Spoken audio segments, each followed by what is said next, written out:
চট্টগ্রামের কোরবানির পশুর হাটে এবার সাড়া ফেলেছেন একমাত্র নারী বিক্রেতা।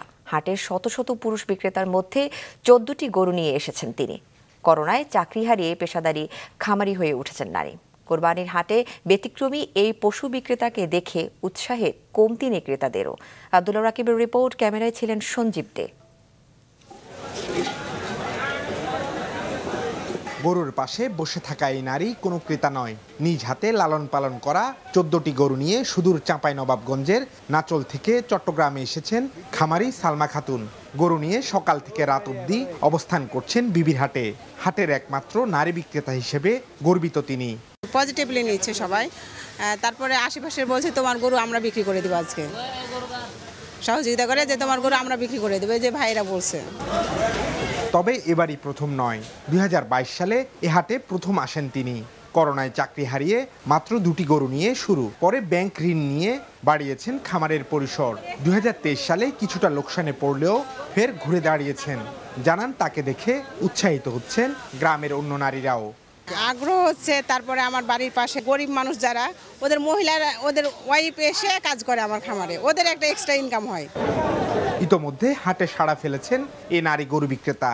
তার এমন সাহসী উদ্যোগের প্রশংসা করছেন ক্রেতারা।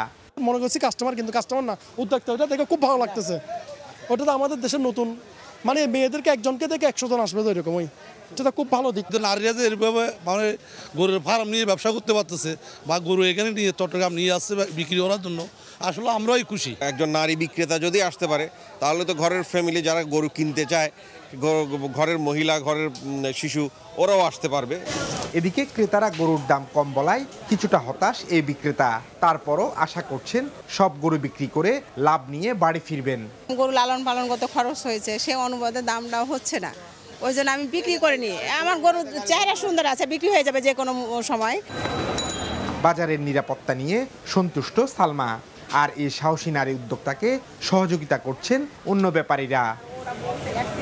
আব্দুল্লাহ রাকিব, মাছরাঙা সংবাদ, চট্টগ্রাম।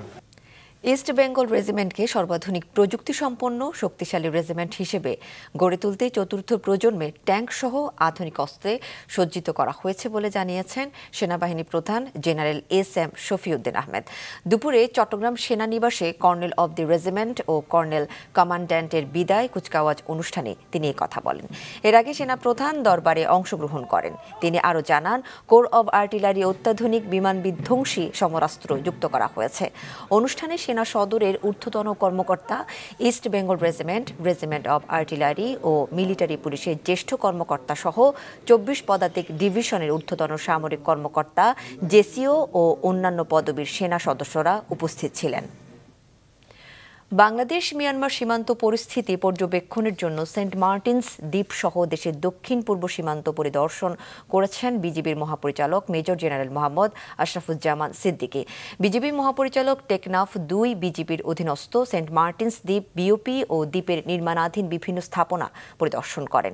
এ সময় সীমান্তে দায়িত্বরত সব পর্যায়ের বিজিবি সদস্যকে দেশের সার্বভৌমত্ব ও সীমান্ত সুরক্ষার জন্য প্রশিক্ষণ ও প্রশাসনিক বিষয়ে বিভিন্ন দিক নির্দেশনা দেন তিনি।